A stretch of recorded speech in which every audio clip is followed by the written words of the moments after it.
मध्य प्रदेश के अशोकनगर में लगातार हो रही बारिश से नदी और नाले उफान पर हैं। ज्यादातर इलाकों का आपस में संपर्क भी टूट गया है और जिस वजह से लोगों तक मदद पहुंचाने में दिक्कत आ रही है। अभी तक करीब 20 से ज्यादा जगहों पर 200 लोग फंसे हुए हैं। एसडीआरएफ की 2 टीमें रेस्क्यू में जुटी हुई हैं और तस्वीरें हम आपको दिखा रहे हैं अशोकनगर की, जहां पर हालात बद से बदतर हो चुके हैं। बाढ़ के बिगड़ते हालात को देखते हुए वायुसेना और एनडीआरएफ की मदद भी मांगी गई है।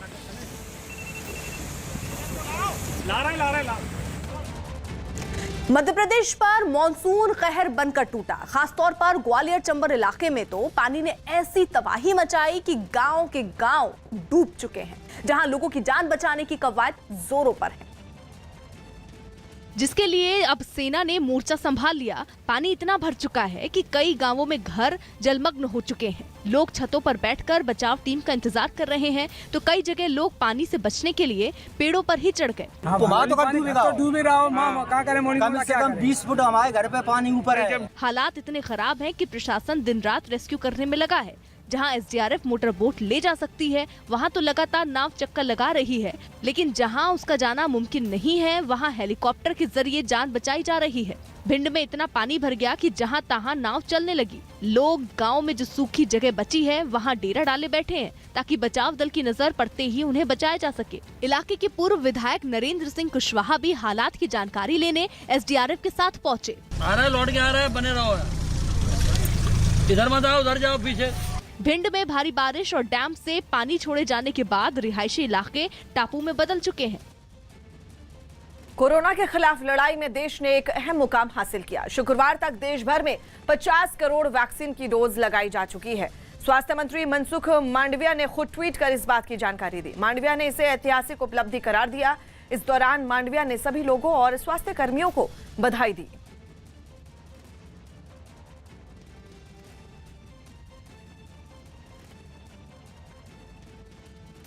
स्वास्थ्य मंत्री मनसुख मांडविया ने ट्वीट कर टीकाकरण अभियान की गति का जिक्र किया और अपने ट्वीट में लिखा कि भारत को 10 करोड़ का आंकड़ा छूने में 85 दिन लगे, तो वहीं अगले 45 दिन में 20 करोड़ के आंकड़े को पार कर गए, जबकि और 29 दिन बाद 30 करोड़ के आंकड़े पर पहुंच गए।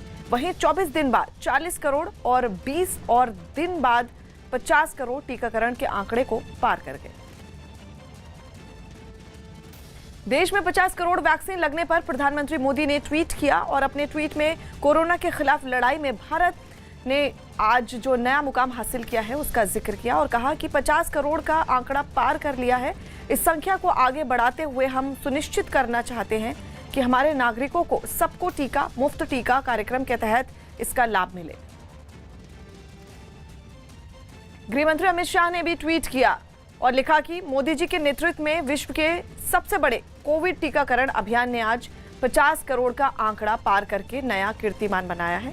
इतने बड़े देश में इतने कम समय में इतना व्यापक टीकाकरण हर देशवासी के जीवन की सुरक्षा के प्रति मोदी जी की संवेदनशीलता को दर्शाता है। त्रिपुरा में 10वीं और 12वीं के नतीजों के ऐलान के बाद से ही छात्र भड़के हुए हैं। त्रिपुरा बोर्ड ने भी बिना परीक्षा कराए छात्रों के नतीजों का ऐलान किया, लेकिन नतीजों के ऐलान के बाद से गुस्साए छात्रों ने अगरतला में आसमान सर पर उठा लिया और सड़कों पर आगजनी कर दी। जगह जगह सड़कों पर आग की लपटें उठती हुई दिखाई देने लगी। पूरा शहर जैसे ठप सा हो गया। गाड़ियों के पुराने टायरों को जलाकर छात्रों ने अहम रास्ते बंद कर दिए। कई दिन से 10वीं और 12वीं के नतीजों में गड़बड़ी की शिकायत करते हुए आंदोलन किया जा रहा है। सड़कों के एक छोर पर छात्र संगठन हाथों में पर्चे और तख्तियां लेकर जमे हैं, जो सरकार से नतीजे दुरुस्त करने की गुहार लगा रहे हैं। लेकिन जब लंबे वक्त तक सुनवाई नहीं हुई तो छात्रों ने सड़कों पर आगजनी शुरू कर दी और रास्ते जाम कर दिए। छात्रों को समझाने के लिए भी कई नेता और अफसर सड़कों पर पहुंच गए, लेकिन गुस्सा ठंडा नहीं हुआ। सरकार ने अब विरोध को देखते हुए त्रिपुरा बोर्ड से नतीजों की दोबारा जांच करने का आदेश दिया है। ट्विटर ने दिल्ली कैंट की पीड़ित बच्ची के परिजनों की पहचान उजागर करने वाले राहुल गांधी के ट्वीट को हटा दिया। दिल्ली के नांगल गांव में एक 9 साल की बच्ची की रेप के बाद हत्या का आरोप लगा था। राहुल गांधी पीड़ित परिवार से मिलने गए थे, जिसके बाद उन्होंने बच्ची के माता पिता के साथ अपनी तस्वीर ट्वीट की थी। अब उसी ट्वीट को ट्विटर ने हटा दिया है। अफगानिस्तान में कब्जे की जंग के बीच तालिबान ने वहां की सरकार के मीडिया प्रमुख की हत्या कर दी। विदेशी सैनिकों के अफगानिस्तान छोड़ने के साथ ही तालिबान ने अफगान सेना पर हमले शुरू कर दिए और वो एक के बाद एक इलाकों पर कब्जा जमाता जा रहा है, जिसकी कुछ दिल दहला देने वाली तस्वीरें भी सामने आई। वहां के शबरगान इलाके में तालिबान लड़ाकों और अफगान फौजियों के बीच जबरदस्त गोलीबारी होती नजर आई। पूरा इलाका गोलियों की तड़तड़ाहट से गूंजता रहा। ऐसा लगा जैसे वहां गोलियां नहीं पटाखे दागे जा रहे हों। हाथों में AK-47 थामे कुछ तालिबान लड़ाके भी वहां घूमते नजर आए। लेकिन तालिबान ये जंग सिर्फ अफगान सेना के साथ ही नहीं लड़ रहे, वो राजधानी काबुल में घुसकर नेताओं को भी निशाना बना रहे हैं। तालिबान लड़ाकों ने अफगानिस्तान सरकार के मीडिया प्रमुख दावा खान की हत्या कर दी। काबुल से सामने आई तस्वीरों में उनकी गाड़ी के आसपास खून बिखरा दिखाई दिया। बताया गया कि उन्हें निशाना बनाकर कई गोलियां दागी गईं, जिसमें उनकी मौत हो गई। प्रधानमंत्री नरेंद्र मोदी आज सुबह 11 बजे वीडियो कॉन्फ्रेंसिंग के जरिए मध्य प्रदेश में प्रधानमंत्री गरीब कल्याण अन्न योजना के लाभार्थियों के साथ बातचीत करेंगे। इस योजना के बारे में बड़े पैमाने पर जागरूकता पैदा करने के लिए राज्य सरकार द्वारा एक व्यापक अभियान चलाया जा रहा है, ताकि कोई भी योग्य व्यक्ति छूट न पाए। मध्य प्रदेश आज के दिन को प्रधानमंत्री गरीब कल्याण अन्न योजना दिवस के रूप में मनाएगा।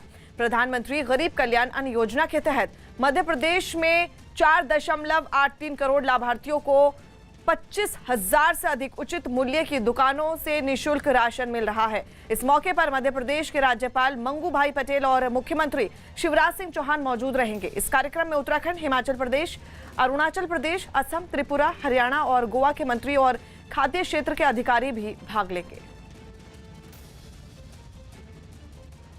निचली अदालतों और हाईकोर्ट में जजों की सुरक्षा पर सुनवाई के दौरान सुप्रीम कोर्ट ने चिंता जताई। न्यूज़ 18 के एहतशाम खान की रिपोर्ट है कि इस मुद्दे पर चीफ जस्टिस NV रमन्ना ने केंद्र सरकार से नाराजगी जताई और कहा कि भारत ऐसा देश है जहां जजों को पता ही नहीं है कि अगर उन्हें कोई दिक्कत है तो वो किससे शिकायत करें, क्योंकि पुलिस, CBI और IB कोई भी न्यायपालिका की मदद नहीं करती है। लिहाजा जजों को मुख्य न्यायाधीश के पास शिकायत भेजनी पड़ती है। और इस दौरान अटॉर्नी जनरल के आपत्ति जताने पर चीफ जस्टिस ने सख्त लहजे में कहा कि उनको हालात बेहतर पता है और वो जो कह रहे हैं वो पूरी जिम्मेदारी से कह रहे हैं। आगे उन्होंने यहां तक कह दिया कि पूरे देश से जज धमकी मिलने की शिकायत करते हैं। कभी फोन पर गंदे मैसेज भेजे जाते हैं तो कभी फेसबुक पर धमकी मिलती है और ये हाल निचली अदालतों और हाईकोर्ट दोनों जगह है, लेकिन पुलिस कोई कार्रवाई नहीं करती। जस्टिस रमन्ना ने फिर सभी राज्यों को नोटिस जारी कर जजों की सुरक्षा पर जानकारी मांगी। अब इस मामले में अगली सुनवाई सोमवार को होगी। झारखंड के धनबाद में जज की संदिग्ध हालात में हुई मौत के बाद सुप्रीम कोर्ट ने खुद सुरक्षा के मुद्दे पर सुनवाई का फैसला लिया था। यूपी के प्रयागराज में नदी किनारे मंदिर में पानी घुस गया। यूपी के प्रयागराज में नदी किनारे बसे लोगों के घर गंगा का जलस्तर बढ़ने से डूब गए। यही नहीं, वहां हनुमान मंदिर के अंदर भी पानी घुस गया, जिसके बाद पुजारियों ने इसे शुभ मानकर पूजा की। हरियाणा सरकार ने ओलंपिक्स में अच्छा प्रदर्शन करने पर राज्य की 9 महिला हॉकी खिलाड़ियों को 50-50 लाख रुपए इनाम देने का ऐलान किया। हरियाणा सरकार की ओर से इनको सबको 50-50 लाख रुपए का और एक इनाम देने की मैं घोषणा करता हूं। दिल्ली हिंसा के आरोपी पूर्व पार्षद ताहिर हुसैन की जमानत याचिका पर हाईकोर्ट 18 अगस्त को सुनवाई करेगी। छत्तीसगढ़ के मुख्यमंत्री रमन सिंह ने खुद को सीएम के लिए चेहरा बता दिया, जिसके बाद उनके बयान पर सियासी अटकलें लगाई जाने लगी। इससे पहले बीजेपी ने छत्तीसगढ़ में किसी चेहरे के बजाय विकास के नाम पर चुनाव लड़ने का ऐलान किया था। कभी छत्तीसगढ़ में भारतीय जनता पार्टी के पास नहीं है, एक चेहरा मेरा भी है, छोटा सा। इस बयान पर कांग्रेस ने रमन सिंह के साथ बीजेपी को भी घेरना शुरू कर दिया। दरअसल रमन सिंह जी अपने आप को मार्गदर्शक मंडल में जाने से बचाने की कोशिश कर रहे हैं। हालांकि बीजेपी ने रमन सिंह को प्रदेश का लोकप्रिय नेता बताते हुए सफाई भी दी। कौन मुख्यमंत्री बनेगा ये राष्ट्रीय नेतृत्व और विधायक दल मिलकर तय करते हैं। ओलंपिक्स में फिर पदक जीतने वाली बैडमिंटन खिलाड़ी PV सिंधु आंध्र प्रदेश के विजयवाड़ा पहुंची, जहां उन्होंने दुर्गा मंदिर में पूजा की। Before Olympics and I've took her blessings and again after Olympics I'm coming and I'm really happy. PM Modi सुबह 11 बजे उन लोगों से बातचीत करेंगे जिन्हें मध्य प्रदेश में प्रधानमंत्री गरीब कल्याण अन्न योजना का फायदा मिला। दिल्ली में लाल किले की सुरक्षा में खास सख्ती की जा रही है। लाल किले के आसपास पहले के मुकाबले ज्यादा और खास इंतजाम किए गए हैं ताकि यहां परिंदा भी पर ना मार सके। इस बार इतनी कड़ी सुरक्षा की सबसे बड़ी वजह किसान आंदोलन को बताया जा रहा है। इसी साल 26 जनवरी को लाल किले पर हुए बवाल के बाद पुलिस और सुरक्षा बल सतर्क है और स्वतंत्रता दिवस के दिन सुरक्षा के कड़े बंदोबस्त किए जा रहे हैं। 15 अगस्त के मौके पर लाल किले को किसी भी तरह की साजिश से बचाने के लिए सुरक्षा के लिहाज से पहली बार ऐसी किलेबंदी की गई है। पहली बार लाल किले के मेन गेट के सामने बड़े बड़े कंटेनर लगाए गए हैं। ये कोशिश है लाल किले को हमलावरों से दूर रखने की। लाल किले के मुख्य द्वार के पास एक ऐसी अस्थायी दीवार तैयार की गई है जिसे कोई भेद न सके। ऐसी तैयारी 26 जनवरी को किसान आंदोलन के नाम पर हुए हमले के बाद की गई है ताकि जश्न आजादी को किसी तरह की साजिश से महफूज रखा जा सके। मौका स्वतंत्रता दिवस का है और लाल किले को मिले जख्म भी भरे नहीं है। इसी साल 26 जनवरी को किसान आंदोलन के नाम पर गणतंत्र दिवस के मौके पर शर्मसार करने वाली तस्वीरें दिखी थी। लाल किला समेत दिल्ली में किसान आंदोलन के नाम पर हिंसा हुई थी जिसमें कई पुलिस वाले और सुरक्षाकर्मी घायल हुए थे और सरकारी संपत्ति को भी नुकसान पहुंचाने की कोशिश की गई। लाल किले की सुरक्षा पहले के मुकाबले काफी बढ़ा दी गई है। लाल किले के गेट पर कंटेनर लगा दिए गए हैं। दर्जनों सीसीटीवी से पूरे इलाके पर नजर रखी जा रही है। यही नहीं, पुलिसकर्मी दूर से ही उपद्रवियों के आने की कोशिश को भांप सकें, इसके लिए ऊंचे मचान भी बनाए गए हैं। पुलिस और सुरक्षा एजेंसियां चप्पे चप्पे की सुरक्षा को चाक चौबंद करने में जुटी हैं। 26 जनवरी को लाल किले के आसपास जो हिंसा हुई थी उसको लेकर दिल्ली पुलिस ने सबक लिया है और अब सुरक्षा व्यवस्था 15 अगस्त को लेकर चाक चौबंद कर दी गई है। खुफिया एजेंसियों से जो जानकारी और इनपुट मिली है उसके मुताबिक खालिस्तानी तत्व हमला कर सकते हैं और इसको लेकर अब बैरिकेड्स की जगह भारी भरकम कंटेनर्स को इस्तेमाल किया जाएगा। ये कंटेनर बड़े होंगे, वजनी होंगे और इनको चढ़कर पार नहीं किया जा सकता है। 15 अगस्त को प्रधानमंत्री लाल किले से तिरंगा फहराते हैं। कोरोना की वजह से भले ही इस बार लाल किले पर पहुंचने वालों की संख्या कम है, लेकिन इस बार प्रधानमंत्री ने ओलंपिक्स में देश का नाम रोशन करने वाले खिलाड़ियों को भी लाल किले पर बुलाया है। ऐसे में पुलिस और सुरक्षा एजेंसियों पर प्रधानमंत्री समेत देश के खिलाड़ियों की सुरक्षा की जिम्मेदारी भी है। इसलिए इस बार 15 अगस्त के लिए लाल किला सबसे हाई सिक्योरिटी किले में तब्दील कर दिया गया है। दिल्ली में पिंक लाइन मेट्रो अब अपने पूरे रूट पर दौड़ना शुरू हो गई। अब पिंक लाइन मेट्रो का सफर 59 किलोमीटर का हो गया है और इसी के साथ ये दिल्ली मेट्रो का सबसे लंबा रूट बन गया। अब तक मेट्रो शिव विहार से विनोद नगर और मजलिस पार्क से मयूर विहार पॉकेट 1 तक ही चल पाती थी, लेकिन जैसे ही त्रिलोकपुरी, संजय झील और मयूर विहार पॉकेट 1 स्टेशंस के बीच के 290 मीटर के हिस्से को पूरा किया गया, उसके बाद राजधानी में सबसे लंबे रूट की मेट्रो चलना शुरू हो गई।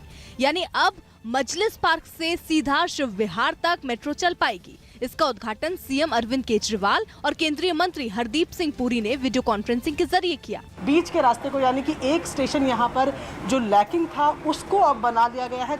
उद्घाटन के बाद लोग इस रूट पर सफर करते दिखे। उन्होंने इस हिस्से के जुड़ने से समय और पैसे दोनों की बचत होने पर खुशी जाहिर की। काफी अच्छा रहा, ये इस तरह की सुविधा जो रहेगी तो हमें काफी अच्छी रहेगी। दिल्ली मेट्रो की पिंक लाइन उत्तरी दिल्ली से पूर्वी दिल्ली को जोड़ती है। साथ ही इस रूट के पूरा होने से दिल्ली और सेंट्रल दिल्ली के मुख्य जगहों तक पहुंचने में भी लोगों को सुविधा होगी। मंत्रिमंडल में फेरबदल के बाद राष्ट्रपति रामनाथ कोविंद ने मोदी सरकार के सभी मंत्रियों को चाय और नाश्ते यानी हाई टी पर आमंत्रित किया है। आज शाम 6 बजे राष्ट्रपति रामनाथ कोविंद ने मोदी सरकार के मंत्रिपरिषद के सभी मंत्रियों को आमंत्रित किया है। प्रधानमंत्री मोदी के अलावा सभी मंत्री राष्ट्रपति रामनाथ कोविंद के हाई टी कार्यक्रम में शिरकत करेंगे। मोदी मंत्रिपरिषद में फेरबदल और विस्तार के बाद पहली बार सभी मंत्रियों को चाय नाश्ते पर आमंत्रित किया गया है। 7 जुलाई को मंत्रिपरिषद के विस्तार हुआ था और ठीक 1 महीने बाद राष्ट्रपति की तरफ से सभी मंत्रियों को आमंत्रित किया गया है। ध्यान देने वाली बात यह है कि संसद के मॉनसून सत्र के हंगामे और लगातार स्थगन के बीच राष्ट्रपति की तरफ से मंत्रियों को आमंत्रित किया गया है। पेगासस और कृषि कानूनों के मसले पर लगातार संसद की कार्रवाई स्थगित हो रही है। हालांकि इस बीच सरकार ने हंगामे के बीच कई विधेयक पारित भी करवा लिए हैं।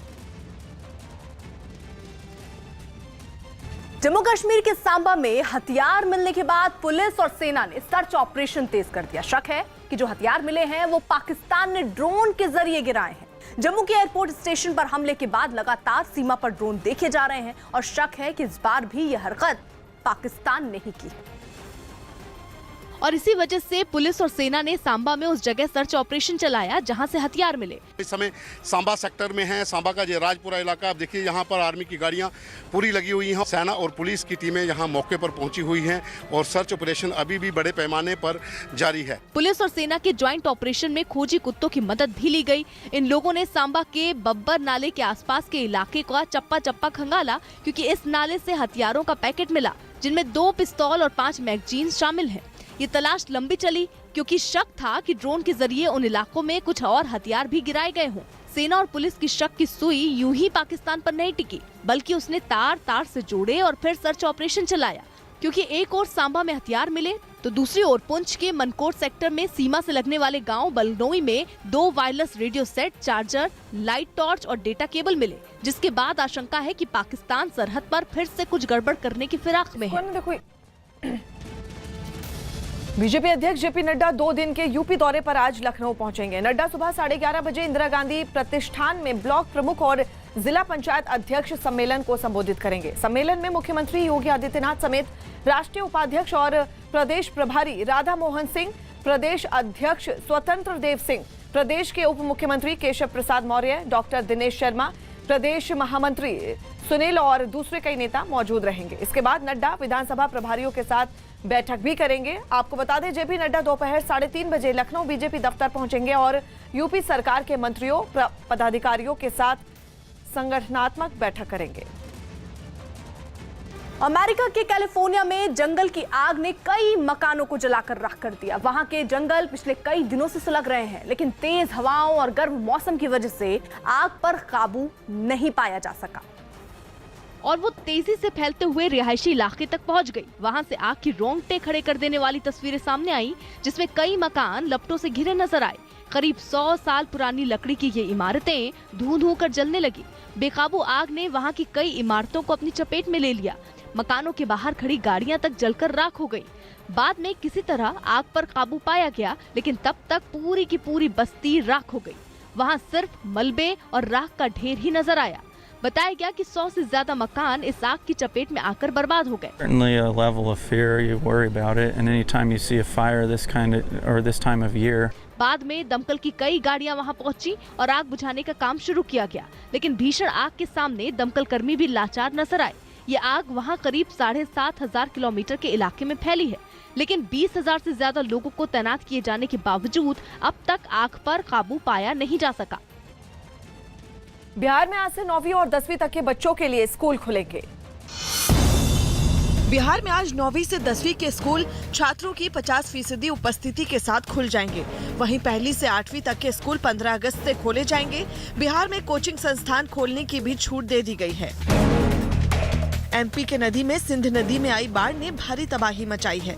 वहीं कई गाँव में लोगों के मकान पानी में डूब गए और लोगों को सुरक्षित जगहों पर जाना पड़ा। यूएन सुरक्षा परिषद की बैठक में भारत ने पाकिस्तान में आतंकवाद ढांचे को खत्म करने पर जोर दिया। भारत ने आतंकवाद पर जीरो टॉलरेंस नीति अपनाने की भी वकालत की। एमपी के इंदौर के आसपास क्षेत्रों में पर्यटन को बढ़ावा देने के लिए करीब 17 महीने बाद महू से कालाकुंड के बीच हेरिटेज ट्रेन फिर से शुरू कर दी गई है। कोरोना की वजह से ये ट्रेन मार्च 2020 को बंद कर दी गई थी। बॉम्बे हाईकोर्ट राज कुंद्रा की उस याचिका पर फैसला सुना सकती है जिसमें कुंद्रा ने खुद की गिरफ्तारी को अवैध बताने की मांग कर राहत मांगी थी। आज कुंद्रा अश्लील फिल्म मामले में क्राइम ब्रांच ने शर्लिन चोपड़ा से 8 घंटे तक पूछताछ की।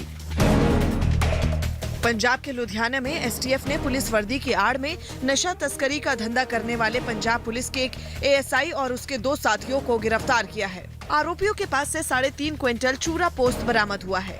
तफ्तीश की जा रही है और जो तथ्य सामने आएंगे उसके मुताबिक कार्रवाई की जाएगी।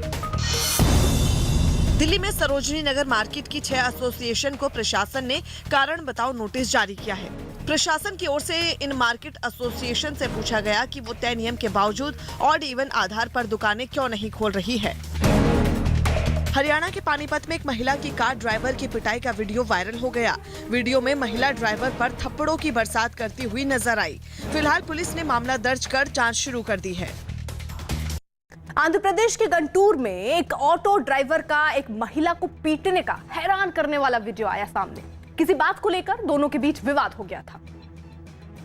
जो अचानक इतना बढ़ा कि बातचीत करते करते ऑटो ड्राइवर ड्राइविंग सीट से उछला और महिला को जोर से लात मार दी। ऑटो ड्राइवर का हमला इतना तेज था कि महिला दूर जाकर जमीन पर गिर गई। महिला की यह हालत देख ऑटो ड्राइवर घबराया नहीं बल्कि और जोश में आ गया। उसने महिला को दोबारा उलझने पर जान से मारने की धमकी दी।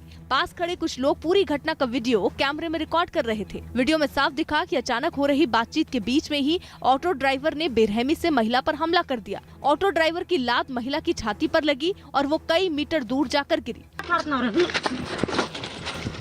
घबराई महिला ने फौरन पुलिस को फोन लगाया और पुलिस ने केस दर्ज कर लिया। थोड़ी ही देर में आरोपी ऑटो ड्राइवर को गिरफ्तार भी कर लिया गया। Abused her like anything and kicked her on her chest and fell to the ground.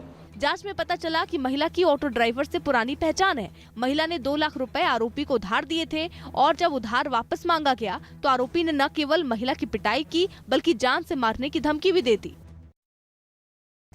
Afghanistan में तालिबान ने अब गुरुद्वारों को भी निशाना बनाना शुरू कर दिया। न्यूज़ 18 के शैलेंद्र वांगू की रिपोर्ट है कि अफगानिस्तान के एक प्रांत में गुरुद्वारा थला साहिब से तालिबान ने जबरन निशान साहिब हटवाया।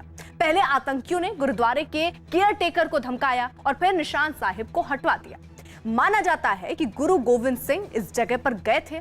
सिख समुदाय के निदान सिंह को पिछले साल इसी गुरुद्वारे से तालिबान ने अगवा किया था, जिनकी बाद में रिहाई हुई थी। अफगानिस्तान के पैक्टिया प्रांत में चमकनी इलाके में गुरुद्वारा थला साहिब से निशान साहिब हटाया गया। अल्पसंख्यक सिख समुदाय के निदान सिंह ने न्यूज़ 18 से खास बातचीत में बात कही। निदान को पिछले साल गुरुद्वारा थला साहिब से ही अगवा किया गया था और 1 महीने बाद उन्हें रिहा किया गया था। निदान सिंह ने न्यूज़ 18 से कहा कि उन्हें 15 दिन पहले पता चला कि तालिबान ने थला साहिब गुरुद्वारे से निशान साहिब को जबरन हटाया।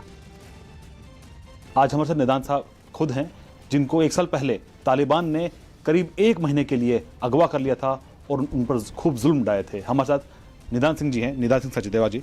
सर, आपको जब पता चला करीब 15 दिन पहले कि निशान साहब को वहाँ से जबरन हटा दिया गया है, जो आपने खुद वहाँ पर 1 साल पहले लगाया था, क्या महसूस हुआ आपको उस वक्त? वाहिगुरु जी का खालसा, वाहिगुरु जी की फतेह। जब मेरे को वहाँ गुरुद्वारे से चौकीदार ने फ़ोन किया कि भाई साहब निशान साहब वहाँ से उतार दिया, मैंने नीचे फिर लगवाया, नीचे मतलब उसमें लगवाया मैंने। मेरे को बहुत दुख हो गया। अपना बड़े बुज़ुर्ग को मैंने इतला दिया कि भाई साहब एक काम तो वैसे हो गया, आपने जितना कोशिश किया है, वह जो हमारा अपना मुसलमान दोस्त रहता है उस बेचारे बहुत कोशिश किया। उसने बोला कि अभी तो तालिबान ने सारा इलाका किया है, कब्जा किया है। उत्तराखंड के मुनस्यारी से एक चौंकाने वाली तस्वीर सामने आई। वहां आईटीबीपी के जवानों ने बर्फ काटकर एक फूड इंस्पेक्टर की जान बचाई। वो अधिकारी एक इलाके में मौजूद राशन की दुकानों का मुआयना करने पहुंचे थे, तभी लौटते वक्त ग्लेशियर अचानक धंस गया और वो बर्फ में दब गए, जिन्हें करीब 15 मिनट की मेहनत के बाद आईटीबीपी के जवानों ने बर्फ काट काट कर बाहर निकाला। उन्होंने बर्फ से बाहर निकले फूड इंस्पेक्टर का हाल भी जाना। बर्फ के नीचे दबे फूड इंस्पेक्टर को बाहर निकालने के लिए जवानों ने कुल्हाड़ी और लोहे की रॉड की मदद ली। इन दोनों चीजों से बर्फ को काफी देर तक काटने का सिलसिला जारी रहा, जो कि आसान नहीं था, लेकिन आईटीबीपी के जवान डटे रहे और उन्होंने एक जिंदगी बचा ली। केंद्र सरकार ने राजीव गांधी खेल रत्न पुरस्कार का नाम बदलने का फैसला लिया है। ये अवार्ड अब हॉकी के जादूगर कहे जाने वाले मेजर ध्यानचंद के नाम पर रखा जाएगा। अब इस पुरस्कार का नया नाम मेजर ध्यानचंद खेल रत्न पुरस्कार किया जा रहा है। प्रधानमंत्री नरेंद्र मोदी ने ओलंपिक्स में हॉकी टीम की ऐतिहासिक जीत के बाद ये ऐलान किया। मोदी ने ट्वीट करते हुए इस फैसले की जानकारी दी। उन्होंने लिखा कि देश को गर्वित करने वाले पलों के बीच अनेक देशवासियों का ये आग्रह भी सामने आया है कि खेल रत्न पुरस्कार का नाम मेजर ध्यानचंद जी को समर्पित किया जाए। लोगों की भावनाओं को देखते हुए इसका नाम अब मेजर ध्यानचंद खेल रत्न पुरस्कार किया जा रहा है। जय हिंद। प्रधानमंत्री ने हॉकी के जादूगर कहे जाने वाले मेजर ध्यानचंद की प्रतिमा पर फूल चढ़ाते हुए अपनी एक फोटो भी ट्वीट की। मोदी सरकार के इस फैसले का खिलाड़ियों और मेजर ध्यानचंद के परिवार ने भी स्वागत किया। मेजर ध्यानचंद खेल रत्न पुरस्कार किया है, ये फीलिंग, ये बात कहाँ से आई होगी मैं समझ नहीं पा रहा हूँ इस बात को, जो बहुत बड़ी बात है और बहुत ऊंचाई वाली बात है। इस पूरे ओलंपिक के अंदर टीमों के जाने से पहले उनकी गुड विशेस, उनके दुआएं देना टीम के लिए, और टीमों के खेल के दौरान में खुद पर्सनल टच देना खिलाड़ियों के लिए, ये एक बहुत बड़ी बात रही। आज सुबह प्रधानमंत्री के निर्णय से मैं बड़ी खुशी हुई, जो इन्होंने राजीव गांधी खेल रत्न का नाम बदलकर मेजर ध्यानचंद जी के नाम पे रखा गया है। इससे हमें सब खिलाड़ियों को बहुत प्रेरणा मिलेगी। धन्यवाद मोदी जी। प्रधानमंत्री के इस फैसले का खेल जगत ने दिल खोलकर स्वागत किया। पूर्व प्रधानमंत्री राजीव गांधी के नाम पर दिए जाने वाले इस खेल पुरस्कार का नाम बदलने पर सियासी विवाद खड़ा हो गया। कांग्रेस समेत कई विपक्षी दलों ने कहा कि सरकार द्वेष भाव में इस तरह के फैसले ले रही है। वहीं बीजेपी और सत्ता पक्ष से जुड़े राजनीतिक दलों ने कहा कि ये फैसला बहुत ही स्वागत योग्य है। हालांकि कांग्रेस ने विरोध करते हुए यहां तक कह दिया कि जब नाम बदलने का काम शुरू हो गया है तो प्रधानमंत्री नरेंद्र मोदी और अरुण जेटली के नाम पर स्टेडियम का भी नाम बदला जाना चाहिए। कांग्रेस नेताओं ने मामले पर तीखी प्रतिक्रिया दी। उम्मीद है कि अब देश के खिलाड़ियों के नाम पर और ज्यादा स्टेडियम्स के नाम और अन्य स्कीम्स का नाम भी रखा जाएगा। सबसे पहले तो नरेंद्र मोदी स्टेडियम का नाम भी बदल दीजिए, अरुण जेटली स्टेडियम का नाम भी बदल दीजिए। To erase someone's name is not fair. I don't think it is correct. Maharashtra में हमारी महाविकास आघाड़ी की सरकार आई तो हम लोगों ने खेल यूनिवर्सिटी बनाई।